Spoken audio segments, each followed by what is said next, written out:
अस्सलाम वालेकुम, welcome back to my channel. I hope आप सब खैरियत से होंगे और अल्हम्दुलिल्लाह अल्लाह के फजल व करम से मैं भी खैरियत से हूँ। और अल्लाह ताला से दुआ है कि अल्लाह ताला हम सबको अपने हिफ्ज़ व ईमान में रखे, आमीन सुम्मा आमीन। तो चलें आज का व्लॉग स्टार्ट करते हैं। तो एक्चुअली ये व्लॉग काफ़ी दिन पहले का था, लेकिन कुछ प्रॉब्लम की वजह से ये मेरे से वॉइस ओवर करने के बाद सेव नहीं हो रहा था। तो मैंने 2-3 दफ़ा कोशिश की बट नहीं हुआ। फिर थोड़ी मसरूफ़ियत की वजह से मैंने बिल्कुल ही छोड़ दिया इसको वॉइस ओवर करना। तो फिर मैंने नया ऐप इंस्टॉल किया और वहाँ से अब मैं वॉइस ओवर कर रही हूँ। तो मैंने कहा चले ये खूबसूरत यादें होती हैं, तो अगर मैं अपलोड कर दूँगी तो ये मेरी एक मेमोरी रहेगी। और यहाँ तकरीबन 2 ढाई बजे का टाइम हो चुका था और मेरा कज़न हमारे घर आया था और यहाँ खाने का भी टाइम हो चुका था। फिर मैंने उसके लिए पिज़्ज़ा और लोडेड फ्राइज़ वगैरह ऑर्डर कर ली थी और हमने फिर मिलकर खाया और खूब गपशप लगाई। और तकरीबन 2 ढाई घंटे गुज़ारने के बाद वो अपने घर चला गया और यहाँ फिर मुझे शाम को सालन वगैरह बनाना था। तो आज मैंने यही सोचा था कि आलू गोश्त का सालन बनाऊंगी, लेकिन बाद में प्लान चेंज हो गया। मेरे हस्बैंड गोभी ले आए थे और फिर मैंने गोभी गोश्त और जो आलू पहले से ही ऑलरेडी मैंने कट करके रखे थे फिर मैंने वो भी ऐड कर दिए। मैंने कहा ये तो ख़राब ही हो जाएंगे। तो यहाँ मेरा मज़े का गोभी गोश्त का सालन तैयार हो चुका था और इसमें मैंने खूब सारा हरा धनिया डाला था, साथ में सूखी मेथी और गरम मसाला वगैरह डालकर ये सच में बहुत ही मज़े की गोभी का सालन तैयार हो चुका था। तो यहाँ नेक्स्ट डे हो चुका था और आज हमें कहीं जाना था। ये मैं आपको बाद में बताऊंगी कि हमें कहाँ जाना था। और यह मैंने ये ब्रोक का मैरून सूट जो कि फ़र्शी शलवार और शॉर्ट शर्ट के साथ बहुत ही खूबसूरत सा जोड़ा था, ये मैंने आयरन किया। लेकिन बाद में फिर जब मैंने अपनी सिस्टर वगैरह से पूछा तो उन्होंने कहा कि गर्मी है तो हम लोग रेशमी कपड़े नहीं पहन रहे बल्कि हम तो लॉन वगैरह के ही पहनेंगे। तो फिर मैंने ये वाला सूट जो पहनना था इसको मैंने कैंसिल कर दिया और यहाँ फिर मैंने कहा चलें मेकअप वगैरह कर लेते हैं। और यहाँ तकरीबन मैंने 5 मिनट में ही अपना मेकअप वगैरह कंप्लीट कर लिया था और 4 बजे का टाइम हो रहा था। तो जल्दी से हम लोग निकल पड़े थे और ज़ाहिरा जाते हुए भी मुझे 1 घंटे का टाइम लगना था। तो यहाँ मैं आपको बताती हूँ कि हमें कहाँ जाना है। एक्चुअली मेरे जो भाई हैं उनकी बेटी की मंगनी तो आज से साल 1.5 साल पहले हो चुकी थी, लेकिन जो उनके फियांसी थे वो बाहर होते थे और फ़र्स्ट टाइम ही वो पाकिस्तान आए थे। तो भाई ने कहा कि चलें हम लड़के के घर देख कर आते हैं और कुछ रस्म वगैरह भी कर लेते हैं, क्योंकि हमने लड़के को पहली ही दफ़ा ही देखना था।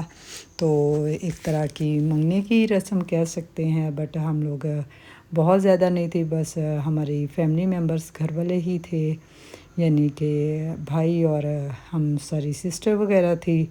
तो यहाँ सभी मेरा ही वेट कर रहे थे। जैसे ही हम मम्मी के घर पहुँचे तो सभी तैयार थे जाने के लिए। तो यहाँ बच्चियाँ बहुत ही एक्साइटेड थी और हम लोगों ने लड़के वालों को 6 बजे का टाइम दिया हुआ था और हमें उनके घर जाते हुए भी 1 घंटे का टाइम लगना था। तो यहाँ हम लोगों ने स्टे किया क्योंकि यहाँ से हमें फ्रूट की बास्केट वगैरह बनवानी थी और यहाँ बच्चियों ने गोलगप्पे वगैरह देख लिए थे तो उसके लिए बहुत ही एक्साइटेड हो रही थी। तो यहाँ हमने फिर गोलगप्पे वगैरह मंगवा लिए बच्चियों के लिए।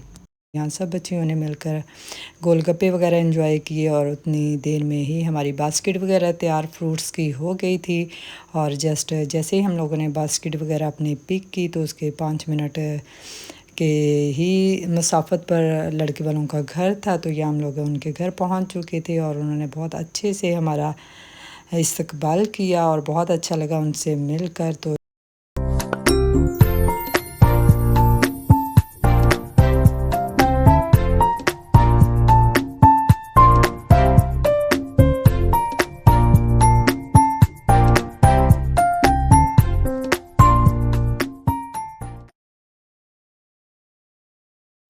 और जैसे ही हम लोग मिलने मिलाने से फ़ारिग हुए तो उन्होंने कहा कि अगर आप माइंड ना करें, खाना गर्म है तो क्या हम सर्व कर दें, बाकी रस्में वगैरह बाद में होती रहेंगी। तो यहाँ उन्होंने खाना वगैरह सर्व कर दिया और सच कहूँ तो भूख भी लगी हुई थी, बाकियों का तो मुझे नहीं पता, बट मेरा तो खाने का टाइम हो चुका था।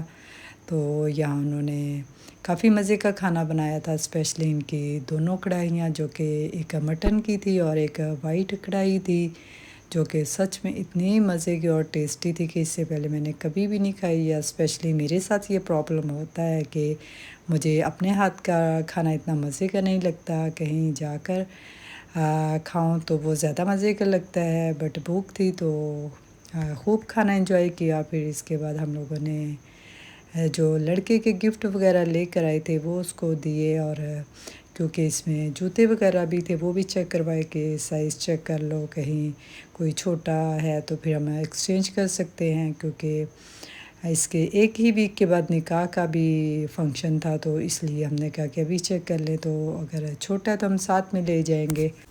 और यहाँ हम लोग खाना खाने और गिफ्ट देने दिलाने से फ़ारिग हो चुके थे, और हमने कहा कि अब रस्म स्टार्ट की जाए जिस काम के लिए आए हैं। तो यहाँ सबसे पहले भाई भाभी ने लड़के का मुंह मीठा कराया और शगन वगैरह दिया, और इसके बाद फिर हम सब बहनों ने बारी बारी मुंह मीठा करवाया और शगन वगैरह दिया, और माशाल्लाह से काफ़ी हंसी मजाक हो रहा था। और ये फैमिली बहुत ही अच्छी थी, और स्पेशली लड़का बहुत ही अच्छा था। तो अल्लाह ताला से दुआ है कि जिस तरह हम इनसे फ़र्स्ट टाइम मिल रहे हैं, तो अल्लाह ताला ज़िंदगी के हर मोड़ पर हम एक दूसरे को ऐसे ही अच्छे तरीके से मिले, आमीन सुम्मा आमीन।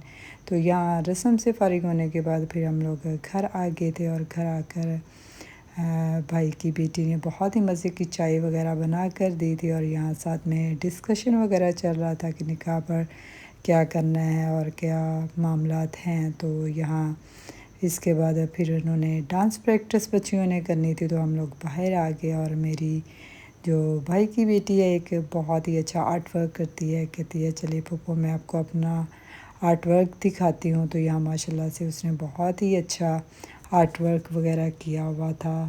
इवन के जो उन्होंने निकाह के जितनी भी चीज़ें, निकाह का पेन था या दूध पिलाई की डिश और दूसरी जितने भी डेकोरेशन की चीज़ें थी, वो सब ही माशाल्लाह से मेरी इस भाई की बेटी ने तैयार की थी, क्योंकि काफ़ी अच्छा ये आर्ट वर्क वगैरह करती है। तो यहाँ फिर इसके बाद डांस प्रैक्टिस स्टार्ट हो गई।